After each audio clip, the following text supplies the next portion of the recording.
I'm going to talk to you about when narcissistic parents become narcissistic grandparents.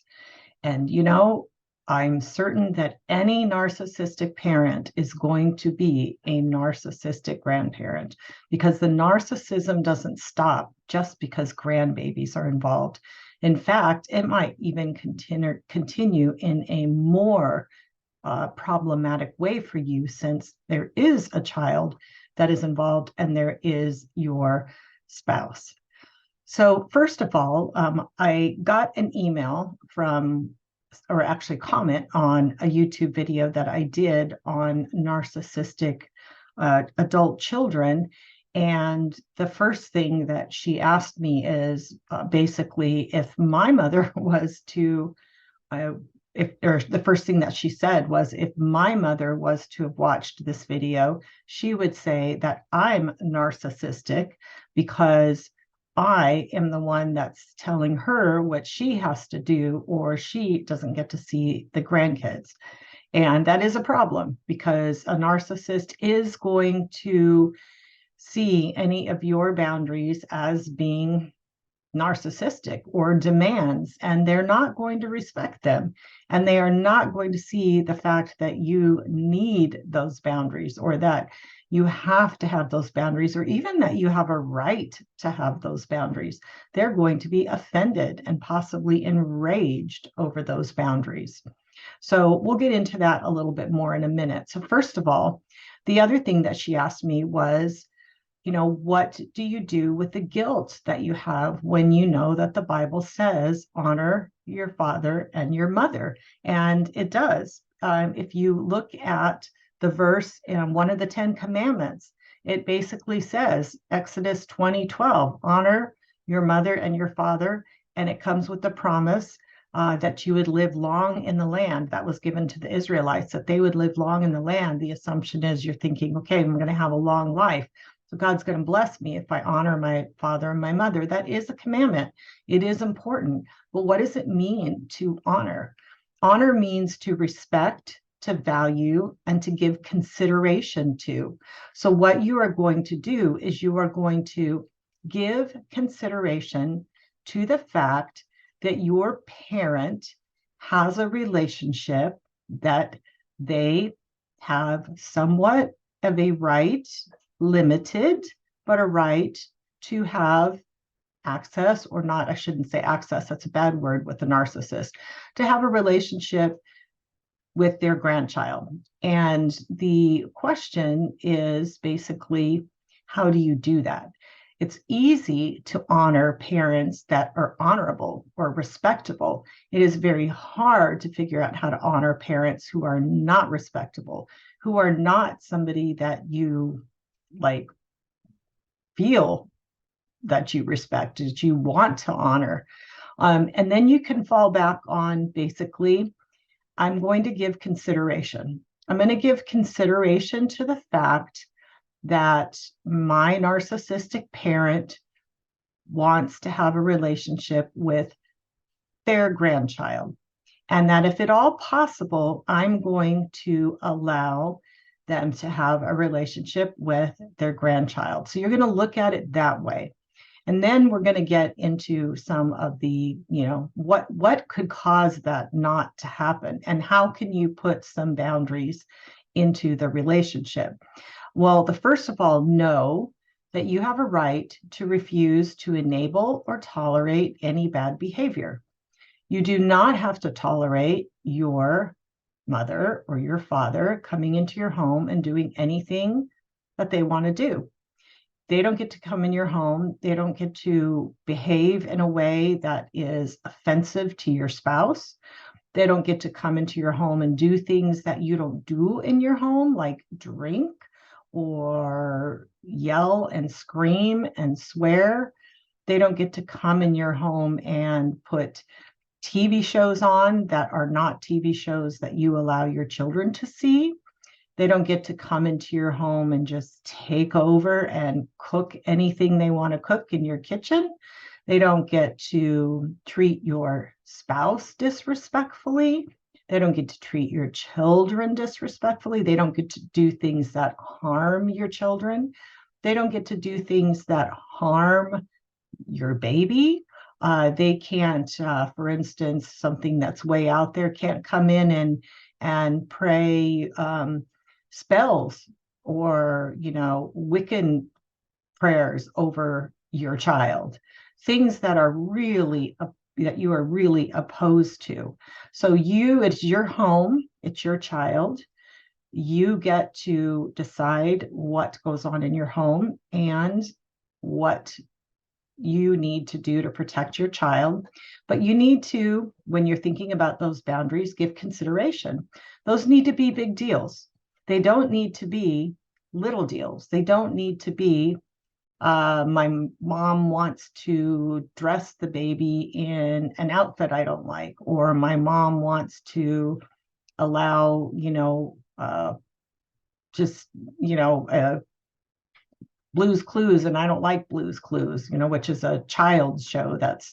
So it's got to be something that is important enough that you would restrict access to your child, knowing that grandparent relationship is important to your parent and to your child, to the extent that it is not harmful to your child. Super important, again, to remember. Anything that you need to confront your parent on about your relationship with that parent or the grandparenting role needs to be done respectfully. You can speak to that person when alone, or with your spouse. If it's the two of you that are confronting, it needs to be done in a very respectful way, mindful of the fact that that is your parent. So it's not screaming and yelling and accusing the parent of everything that was ever done to you in your life. That's not the purpose of this conversation. It's not to threaten them. It's not to show your contempt. It's to humbly accept your part, if there is any part in the situation that you are confronting the person over, willing to look at yourself, willing to know that you have your own feelings and opinions and perceptions, and that you may have overreacted to something that happened because of the fact that you have a history with your parent. And that is brought into every interaction that you have with that parent. So recognizing that, and again, owning your part and just simply stating what it is that you need to talk to the person about. And then you want to do as many things with your parent as you possibly can do, because you want to be able to, if possible, have that relationship. There are lots of reasons to cut off a relationship with a narcissistic parent or a narcissistic parent, grandparent. But if you can do some things, maybe you need to keep that person further away rather than closer. And that might mean not seeing the person all the time. It might be that the parent can come to your house to see your child, but can't take the child away alone. Or it might be that the parent could babysit at your house, but not babysit at their house. Or it could be, that parent can come in from out of town and stay at a hotel to interact with the grandkid, but not stay at your house. I mean, there are all kinds of things that you can figure out. What can I tolerate? Where is the limit of the things that I cannot tolerate? And try to consider the grandparent relationship, the parent relationship, give it consideration in your decision, and then make your decision. Figure out how you can work with whatever variables you have and come up with something that protects you, protects your child, but gives consideration to that. Now, that may be that there is no option. It may be so toxic and so unacceptable, and the person could come in and cause such havoc in your house and in your own life that you can't. Okay, then you make that decision, but you do it giving that consideration. And, we know scripturally, do unto others as you have others do unto you. If you just callously, carelessly cut off your parent, then that is the example that you're showing your children. So you want to show your children, look, I honor my parents. I honor my parents. We honor our parents. And your children see that, yes, honoring parents is something that we do. We may not always like what they do, may not like who they are, but we honor them. There is too little of honor in our culture today, in the Western culture. It is absent, and it is having ripple down consequences and ramifications in all kinds of levels in our society. And one of those is that narcissistic adult children, or even, they don't feel the importance of keeping their parents in their lives or in their children's lives, even when their parents aren't narcissistic. So just do that. And then the next thing that she says is, well, my narcissistic parent would see me cutting off a relationship or setting any boundaries to protect ourselves as being demands and as being unfair, and would be angry about them. And the answer is, yeah.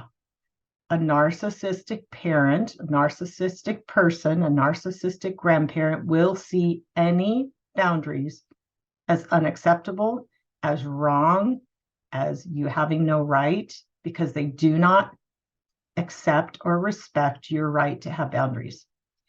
They are rageful when there's any boundary or any limit placed on them. So you are not going to have that, you're not going to convince that person that you have a right to set that boundary, that it was necessary, that you didn't have any choice. Give it up. Don't even go there. Just know that when you set it, this is what's going to happen. You're going to have to stand strong against it. You're going to have to not get in an argument for it. You're going to have to not engage in trying to convince the person, because you will not convince them. Just accept that they're not going to be happy with you for setting that boundary. And then she says, if you have to set a boundary of, you can only see my children when you're in my presence, then the person is going to be dramatic. You took away my grandchildren. You're taking away my grandchildren. Yes, that's manipulative. It's defensive. It's not looking at themselves. And just say, you can just answer if you see it that way. You can choose to see it that way, or you don't respond at all. One of the best, most effective things you can do with a narcissist is just maintain your own belief. Don't try to convince them.